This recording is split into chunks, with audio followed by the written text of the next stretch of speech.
भारतीय स्वातंत्र्य लढ्याच्या इतिहासात अनेक वीर पुरुष आणि स्त्रिया आपली नावे स्वर्ण अक्षरांनी लिहून ठेवली गेली आहेत।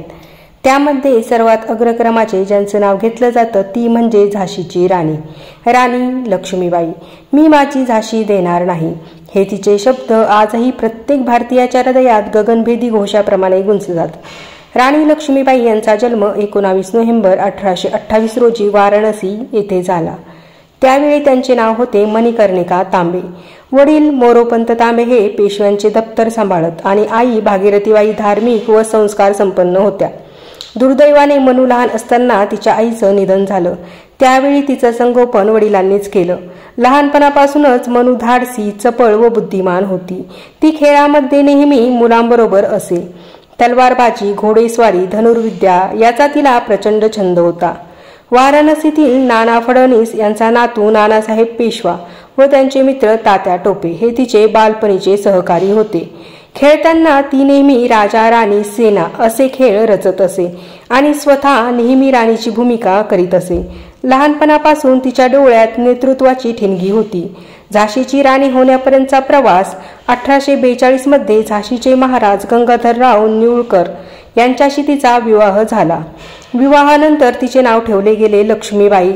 राणी लक्ष्मीबाई सौंदर्य, विद्वत्ता आणि शौर्य यांचे उत्तम मिश्रण होती। ती केवळ राजघराण्याची शोभा नव्हती, तर ती प्रजाजनांच्या सुखदुःखात सहभागी होणारी जनसेविका होती। मात्र महाराज गंगाधररावांचे आरोग्य नाजूक होते। काही वर्षांनी त्यांना एक मुलगा झाला, पण तो लवकरच मरण पावला।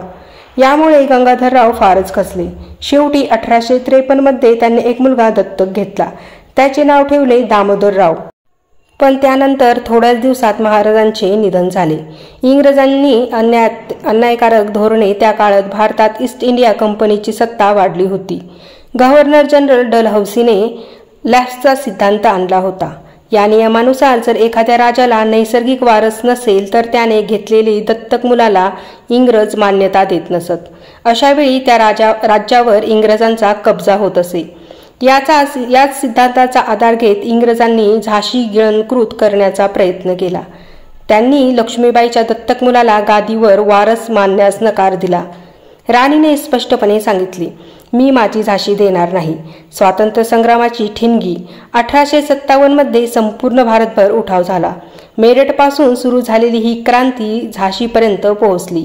राणी लक्ष्मीबाईने ठरवलं की आपल्या झाशीचं रक्षण करायचं आणि इंग्रजांना योग्य उत्तर द्यायचं। तिने प्रचंड धाडस दाखवत झाशीमध्ये सेना तयार केली। विशेष म्हणजे तिने स्त्रियांनाही युद्धकलेचे प्रशिक्षण दिले।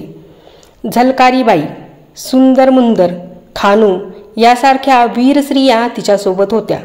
रणांगणातील राणी केवळ नावापुरती सेनापती नव्हती, ती प्रत्यक्ष रणांगणात तलवार हातात घेऊन उतरली होती। तिच्या हातात 2 तलवारी असत। ती घोड्यावरून आकाशासारखी उंच झेप घेत लढाई लढत असे। किल्ल्यातील तटबंदी मजबूत करण्यास आली, तोफा लावण्यात आल्या। राणीने सैनिकांना प्रेरणा दिली, मरण आलं तरी पराभव मानायचा नाही। झाशीचं रक्षण हेच आपलं कर्तव्य आहे। झाशीचा किल्ला पडतो। इंग्रजाची ताकद प्रचंड होती। लांबून तोफांचा मारा करत त्यांनी किल्ल्याला वेढा घातला। काही दिवसापर्यंत झाशीचे वीर लढले, पण शेवटी किल्ला पाडला। या संकटाच्या क्षणी राणीने पळ काढला नाही। तिने आपल्या दत्तक मुलाला पाठीवर बांधले। एका हाताने घोड्याची लगाम धरली आणि दुसऱ्या हाताने तलवार फिरवत ती रणांगण फाडून बाहेर पडली। राणी ग्वाल्हेरकडे गेली आणि तिथेही इंग्रजाविरुद्ध तिने मोर्चा उभारला। 18 जून 1858 रोजी ग्वाल्हेरजवळ कोटा की सराई येथे निर्णायक लढाई झाली। राणीने अतुलनीय शौर्य दाखवत शत्रूवर झडप घातली, पण संख्येने इंग्रज जास्त असल्याने तिला गंभीर जखमा झाल्या। शेवटच्या क्षणीही तिच्या ओठावर शब्द होते, माझी झाशी मी देणार नाही, आणि ती वीरगतीला प्राप्त झाली। राणी लक्ष्मीबाईचा वारसा, राणी लक्ष्मीबाईचे शौर्य आजही भारतीय स्त्रियांमध्ये प्रेरणादायी आहे। तिने दाखवून दिले की स्त्री ही फक्त घरापुरती मर्यादित नसते, ती रणांगणात तलवार घेऊन देशासाठी प्राणही देऊ शकते। आज झाशीचा किल्ला, तिची पुतळे आणि गाणी लोकांना सतत तिच्या बलिदानाची आठवण करून देतात। संकट कितीही मोठं असलं तरी धैर्य सोडायचं नाही.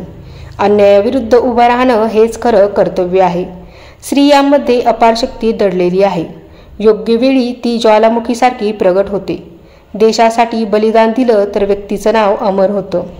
अशा रीतीने राणी लक्ष्मीबाईचं आयुष्य केवळ 29 वर्षाचं असलं तरी त्या भारताच्या स्वातंत्र्य लढ्याच्या इतिहासात अमर ज्योत ठरल्या. अशा छान छान प्रेरणादायी कथा ऐकण्यासाठी चॅनलला लाईक, शेअर आणि सबस्क्राईब करायला विसरू नका. संपूर्ण कथा ऐकल्याबद्दल आपले मनपूर्वक धन्यवाद.